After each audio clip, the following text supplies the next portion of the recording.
Keeps on rolling.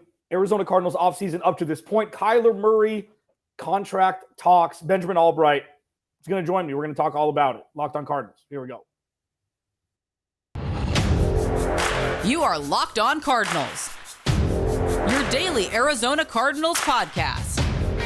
Part of the Locked On Podcast Network, your team every day.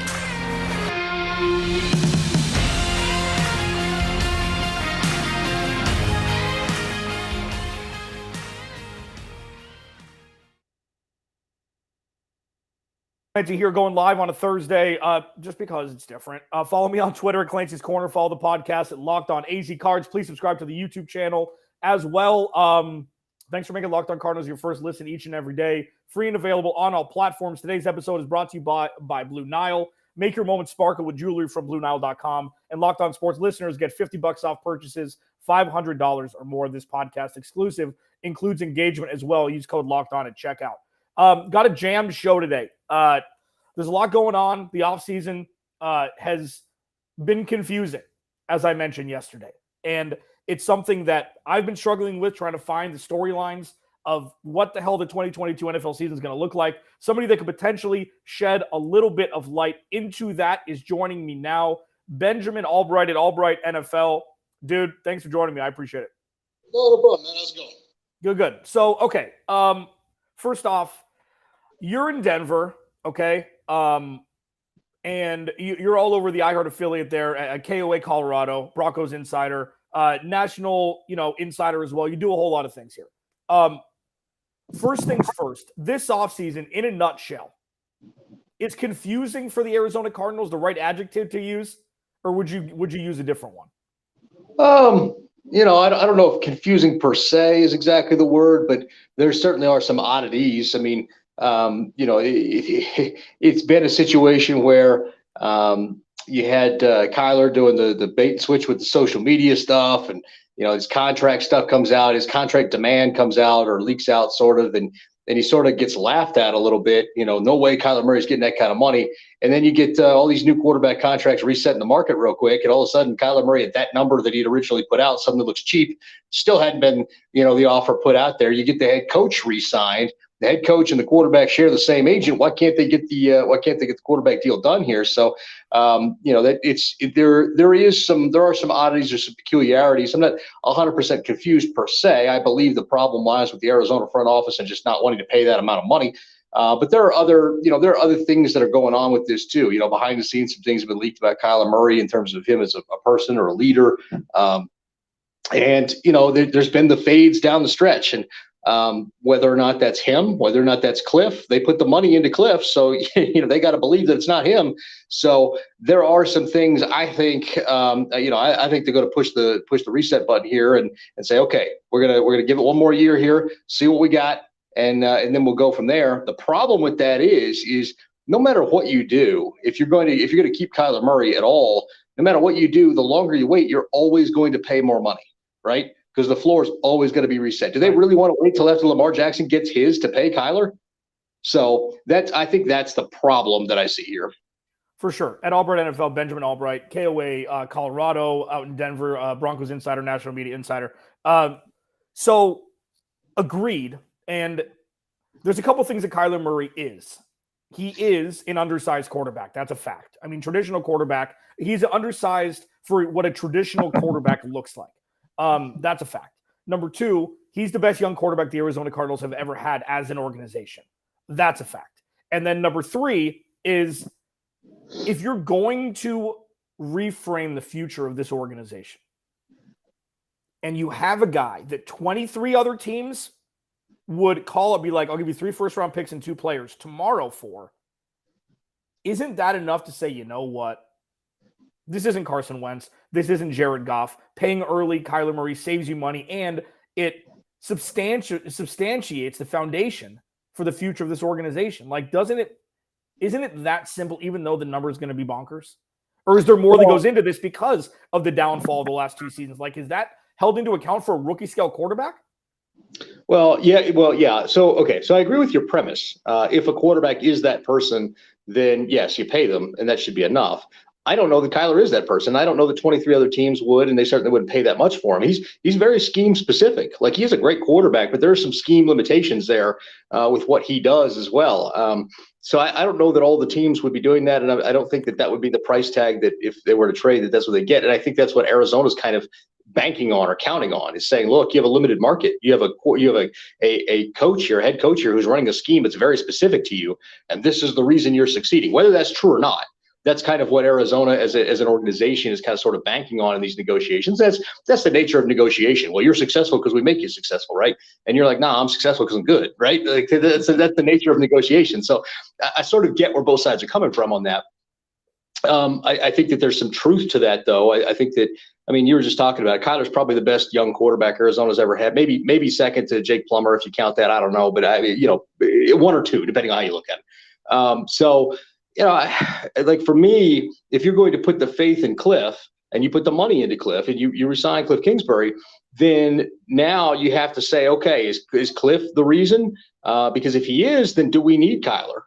Is he the guy? Because if Kliff's the guy, then we can just stay cost controlled and continue to, put hii price free agents around whomever and win. I mean, you guys won a game with Colt McCoy, for crying out loud, and he looked good, Yeah. So I'm not don't get me wrong. I think Kyler's very talented, but I'm not 100% that Kyler's the reason that they win. And so I think that's the internal struggle in the Arizona organization right now is, hey, look, is this the guy? Is this the reason we're winning, or is he winning because he's talented and he's got a great coach that's putting a scheme together that allows him to win?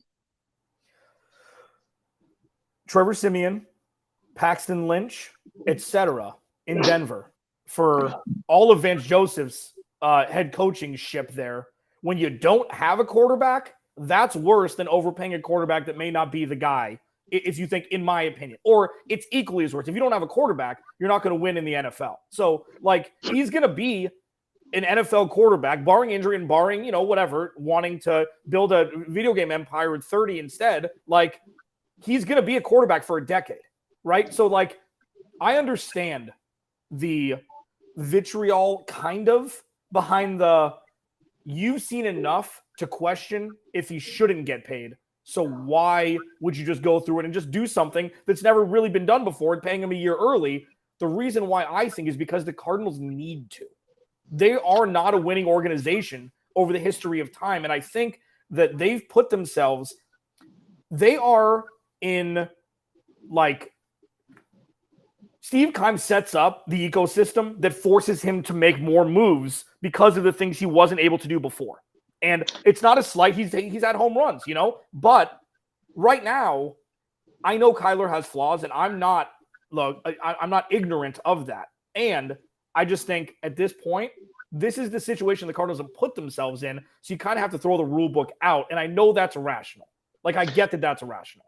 Yeah, I think the main thing for them is they just want to be sure before they put the money in front of them. And maybe that's the problem. Maybe you can't be sure. Maybe you have to take the leap of faith, I think that from their perspective, they're like, all right, before we put this $250 million number in front of Kyler Murray, which is what it's going to cost now, thanks to Sean Watson.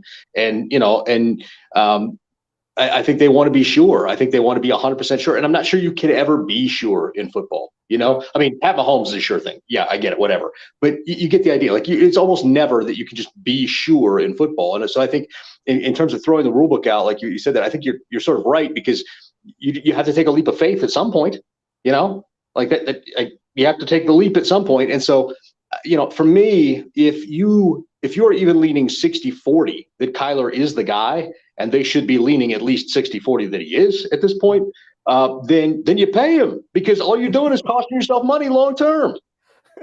Alex Clancy and Cody Roark from Locked On Broncos, best friend Benjamin Allbright joining me here on a Thursday live edition. I wanted to go do it live today. Coming up next, we're going to continue this Kyler conversation, because I have one question that I implore you and Benjamin to just take. Like, this is my thought process, and I want him to tell me that I'm wrong as much as I want him to tell me that I'm right. That's the beauty of podcasting. Alex Clancy, Locked On Cardinals with Benjamin Allbright. We'll roll on next. First, Rock Auto. So there's a couple things about me. One, I host Locked On Cardinals. Two, I know Jack S about cars, and that's why rockauto.com's got me covered. I don't want to go to a chain storefront and say, hey, man, I don't know what the hell I'm doing. Can you help me make my car work. I know it has an engine, I know it has tires, and I know it's blue. That's pretty much what I know about my car. RockAuto.com takes care of it for me. You don't get upcharged 40, 50, 60% for stocking fees or supply chain fees or whatever. You go to the website, you can do it in your pajamas, you type paint or tail lamps, whatever the hell you want, and 2 days later, it's on your doorstep. Go to rockauto.com. The prices are reliably low, and they treat you like family, man. Right, Locked On in their How Did You Hear About Us box, so they know we sent you. Amazing selection, reliably low prices, all the parts your car will ever need, rockauto.com. All right, second segment, Locked On Cardinals. Alex Clancy here. Follow on Twitter, Clancy's Corner, if you want. You can like and subscribe to the YouTube channel. And I did give my boy Cody a shout-out because he was one of the OGs with me here, Locked On. I think he's been doing it since 2017 or 2018. I know he does. I said best friend. I know that he and Benjamin have a good relationship out there in Denver.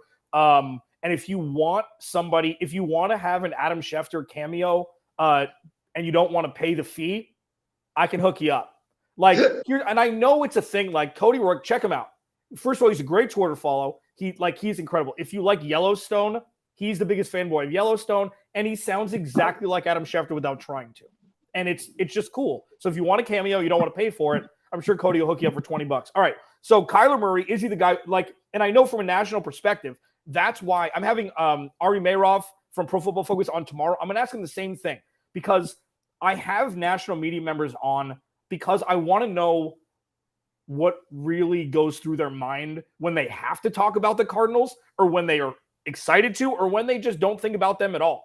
And with Kyler Murray, is he the guy? That's a national media narrative. It totally is, and it makes sense 100% because you're looking at all 32. We're looking obviously more in a microscope here. My imploring that I teased before the break was Justin Herbert, Joe Burrow, Patrick Mahomes, Lamar Jackson ruined the curve. They ruined the young player curve. And what I'm imploring people to do is don't look anywhere else except for the Arizona Cardinals because it's not fair. It's not like Kyler Murray is struggling like young quarterbacks are supposed to.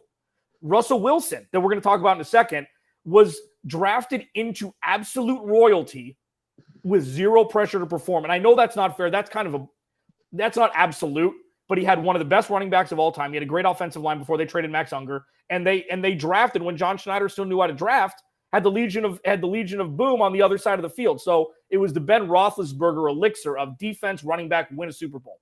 And Kyler Murray doesn't necessarily have that. Do you think that it's necessary, even if it's unfair, to compare him to other young quarterbacks who have thrived in more stable situations? I think that's easy for us to do. I think that's what we do in sports talk and in media because it's an easy goalpost to compare it to. But yeah, and it creates a relatability and a contextualization. But I don't think NFL teams do that. NFL teams just don't. They don't look at it like that. They just like, is this the guy? Is this guy capable of getting us to 24 points per game? Is our defense capable of holding people below 24 points per game? And that's really the magic formula. I know that sounds reductive, but that really is the magic formula. If you score more than 24 points a game and you hold opponents to less than 23 points a game, you're going to win football games. You go back and you look at the teams that made the playoffs last year. Every one of them that scored over 24 made the playoffs.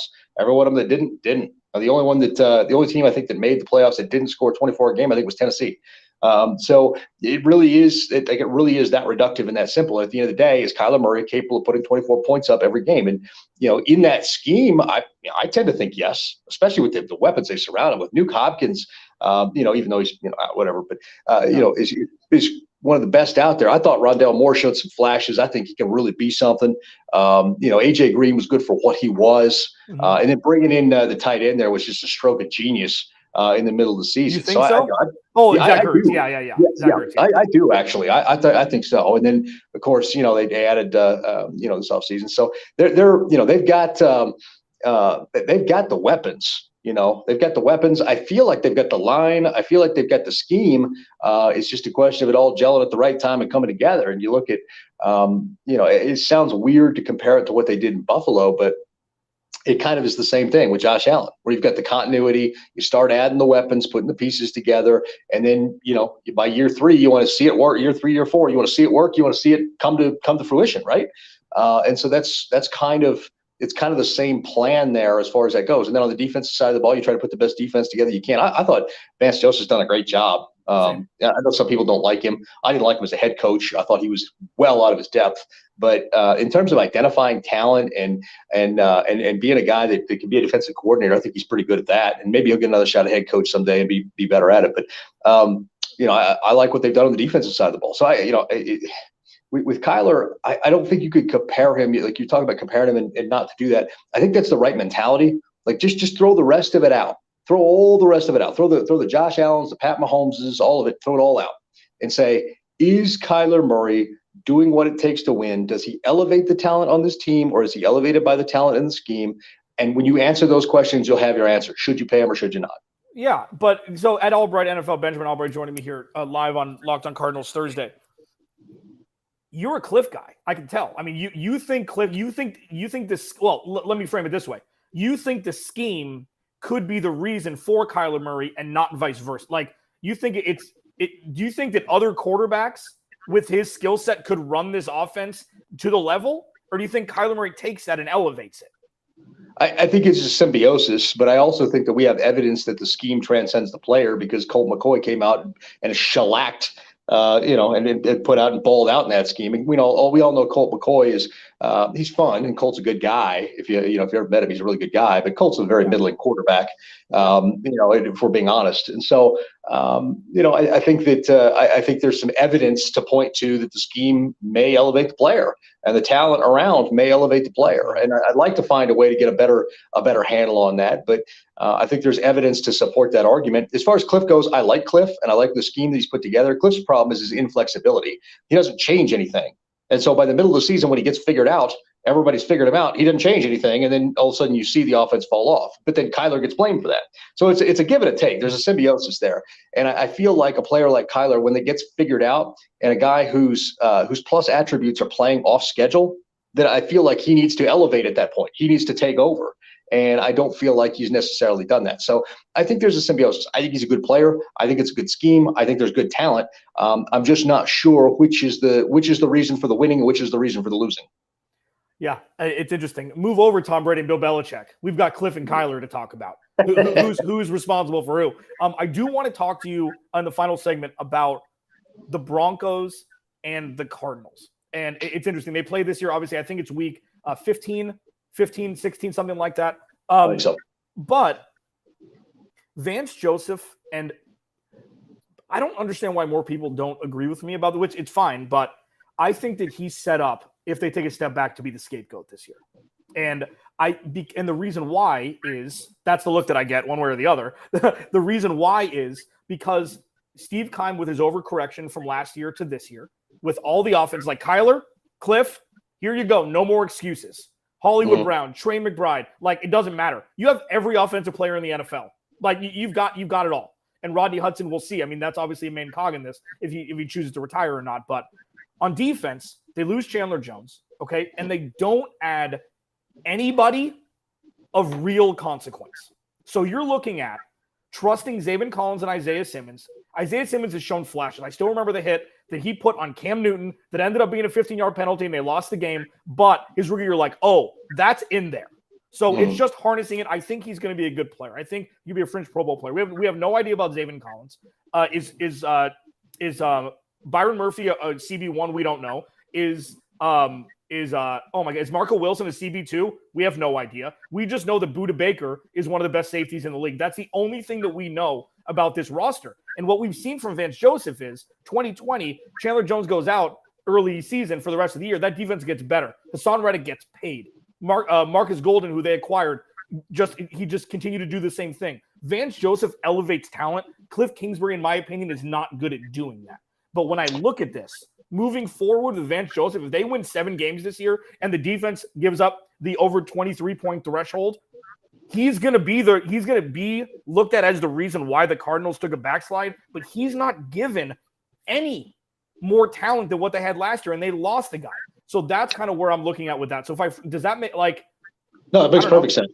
That's you hit the nail on the head there. That's really what it is. And he is set up to take the fall if there's a step back and all that kind of stuff. And he's expected to make chicken salad out of chicken, you know what? And and so it really is a problem. I think Zaven Collins is going to be a monster this year. I think he's going to have a breakout year. I really do. I like what you said about Simmons. I've always liked him as well. And Byron Murphy's a stud. I like Byron Murphy. And of course, Buda Baker, that goes without saying. The question is going to be the other guys. The question is going to be, who are those edge guys that are going to take over a game? And, can you get the push up front from the front three? And they've gotten that by and large from various different guys. And Vance has been pretty good about identifying that kind of stuff. You talk to people who ever work with Vance Joseph, and they'll tell you, his strength isn't necessarily his coaching. It's identifying talent. That's always been his strength, was when he was with Miami, was identifying talent. And so, I think that's his thing. And then, he's kind of grown into the coaching role as far as that goes. But yeah, he is set up to be the scapegoat for a lot of the things if they don't succeed. And, it's going to be an interesting division this year. You got the Rams coming off that Super Bowl. You got Seattle, which figures to be down this year with Drew and Geno. And then you've got a Niners team that's probably going to roll Trey Lance out. And, they are going to roll Trey Lance out. And that's going to be there's going to be a learning curve there. So it's an interesting division this year, and it kind of feels ripe for the taking. If you can have a few things break your way, the Cardinals just need to have that happen. Benjamin Allbright at Allbright NFL. It's a perfect transition into kind of looking forward to the 2022 season. The Broncos made a pretty substantial move, let's say, this offseason, acquiring a quarterback that they haven't had since, the 700 days of Manning, or whatever you want to call it, when Peyton was there. We're going to talk about that a little bit more in depth next. Locked On Cardinals. First, Built Bar. So here's the thing. This is how I'm framing this now. We have a live read to say. I'll give you the gist, but pretty much what Built Bar is now doing is giving you a protein bar that tastes like everything your parents wouldn't let you eat when you were younger. It's pretty much it. The new one here, and I feel like, and Cody, we talked about Cody Rourke, Locked On Broncos. In our Twitter DMs, he is vehement about his coconut brownie chunk puff love, and we've talked about it a lot. That's a new featured flavor, again, but it's in puff form and not Built Bar form. These things are good for you, okay? Low calorie, low sugar, high protein, high fiber, and they're all covered in chocolate. I've got 2 boxes on the top of my refrigerator right now. If you don't want to make an 8-course breakfast to get your protein, Built Bar has got you covered. This new feature, coconut brownie chunk puff. Go to built.com, use promo code LOCKED15 and get 15% off your order. Use promo code LOCKED15 for 15% off at built.com. All right, final segment. Benjamin Allbright at Allbright NFL, national media, Broncos insider. It's interesting. Like, the conversation surrounding Kyler Murray and Kliff is just fascinating from people that don't cover the team every day. It's great. Like, it's obviously, it's completely unbiased. It's completely unfiltered, and it's just like, this is what I see from a bird's eye view, and this is the film I watch. These are the tendencies. This is potentially the reason for the downfall, and either way, the Band-Aid's going to get ripped off this year one way or the other. We're going to find out everything. And I think Vance Joseph, I think they should pay him as a head coach, keep him on his DC, be the head coach of the defense, because Kliff Kingsbury doesn't know where the defensive locker room is. I don't think. He may be able to map quest it and print out the directions, but I don't think he knows where it is. That's why Vance Joseph is so incredibly important to this team. He's so important to this coaching staff. Okay, so the Broncos trade for Russell Wilson. Okay, they've built something seemingly overnight. Obviously, they paid for it. That could really give you a clear picture of what the next 7 years could look like. I mean, Russell Wilson is probably going to retire a Bronco, you'd think, unless he goes and does one victory lap with Seattle when he's 40 or whatever. But, like, Russell Wilson now makes Jerry Jeudy, Tim Patrick, wide receiver fringe wide receiver ones. I call them wide receiver 1.5s. Like, we're finally going to get to see what this offense was supposed to look like. Javonte Williams is probably going to be a Pro Bowler next year, if not the year after. Like, they've set everything up and drafted well, and now you're able to put somebody in there under center who's a leader, who is he's a cutout of exactly what you want a quarterback to be. He's kind of a goober, but I mean, you'll take that over a guy, partying downtown Denver every night. So tell me what Russell Wilson means to that organization a little bit more than just, they're going to be better now. Well, he brings a championship pedigree. You got a bunch of young guys on this roster. In fact, this Broncos roster is so turned over that nobody exists on it from the Super Bowl year except for kicker Brandon McManus. I mean, even Von Miller's gone now to the Buffalo Bills. No, there's nobody that was here for the Super Bowl, which means that unless you were here the year after, none of these players have even seen a winning season. So, he brings he, DJ Jones, and K'Wan Williams, 3 players they brought in this offseason, are all players that have at least either been to or won a Super Bowl and understand what it takes to get there. And one of the things you noticed when Russ got here right away was the work ethic changed. It wasn't just about, okay, we got practice, let's go do this. It was, no, we're staying after until we get it right. No, we're doing that. We're not cutting corners. They're not rounding off. Everything is done. And Russ he reminds a lot of people of Peyton Manning in that regard, just because he has that same attention to detail, work ethic that Peyton Manning had. Peyton Manning was kind of a goober sometimes too. You see the funny stuff on TV, that's pretty curated, but reality is both those guys are kind of that guy, but they're so good they can, it's like, okay, cool. Like, you're good enough that I'll put up with that. So I don't think that Russ would be a fit for every locker room. We saw what happened in Seattle. I mean, Legion of Boom versus him, and we talk about that, that personality. It didn't really mesh well. But on the defensive side of the ball for the Broncos now, the leader's Justin Simmons, who's kind of the same guy, And so there really is, I think, a really good mesh, a really good blend of personalities here that kind of fit what he does. But he just brings a championship pedigree, attention to detail, a work ethic that's been lacking here the last couple of years. And, when you combine those guys with the boundless energy of Nathaniel Hackett, and my God, man, like standing next to that guy is like drinking a Red Bull. It really is. It's kind of an interesting thing to watch. It's so much different than it was last year. And it's not a knock on Vic Fangio. It's just different. Like Vic was just, old school curmudgeonly guy. Nathaniel, never gave out a compliment. I mean, you had to work for it. Nathaniel Hackett can't stop showering everybody in compliments. He's out there running routes with the receivers in the middle of practice and stuff. He's just a ball of energy. So there's just a different feel to it. Whether that translates to wins remains to be seen. But right now, there's certainly a different feel. Yeah. And I mean, Patrick Surtain Jr. kind of fell into their lap, PS2. I mean, not necessarily, obviously. He had a pick 6 early in the preseason. It's like, oh man, this dude's going to be a baller forever. Like, that's the differentiation kind of between the two. I know George Patton has kind of been up and down. Like, people like him, don't like, but like this obviously ties a bow on everything. And obviously with Nathaniel Hackett working with Aaron Rodgers and then coming over here, like, it's just going to it's a match made in heaven. And it's something that's kind of an enviable position where the Cardinals are looking over from Arizona. Like, they've kind of got that. Like it's a loose representation without just nailing the draft picks that the Broncos have. So now you have I call them pillars. You have your pillars on defense in perpetuity. You have your 2 guys you're going to trust in the secondary, and those are the guys that are going to be leading this defense. And you're just going to be able, I mean, the Broncos are just a linebacker and pass rush factory. So you'll have your guys, like, it's just, I know the AFC West is going to be, I mean, come on. I mean, that's not ideal. That's what we call in the field, not ideal, with all of the quarterback strength there. But it's something that is just another organization that the Cardinals can kind of mirror themselves around, even though John Elway has kind of had his own ups and downs with player choice and everything. But the reason why I wanted to bring up the Broncos is because I know Teddy and Drew, but then like Trevor Siemian, Paxton Lynch, as I mentioned, like, you went through years without good quarterback play. Years of just, bad quarterback play, below average quarterback play. And that's why, bringing it back to the Cardinals, that when you see a guy wearing number 1 for the Arizona Cardinals, it's like, you know what? Don't overthink this S. Just do it. Suck it up. Try some wrong, is what I say, because what's been right to you hasn't necessarily been working since the inception of the organization. Well, and what is the floor with Kyler Murray anyway? It appears like the floor is probably double-digit wins, right? So, like, even if he's not the guy in terms of Super Bowl, the floor is double-digit wins. That gets you in the playoffs, and that's a whole new season right there. You get hot at the right time. Even Joe Flacco won a Super Bowl. Yeah, no, it's true. Absolutely. Benjamin Allbright, dude, thanks so much for joining me at Allbright NFL. Check him out on KOA Colorado. Yeah, and again, I'm going to message, if you want an Adam Schefter cameo, I got a cheap way around it. Benjamin Allbright, thanks so much for joining me, man. Alex Clancy, Locked On Cardinals. Ari Mayroff from Pro Football Focus.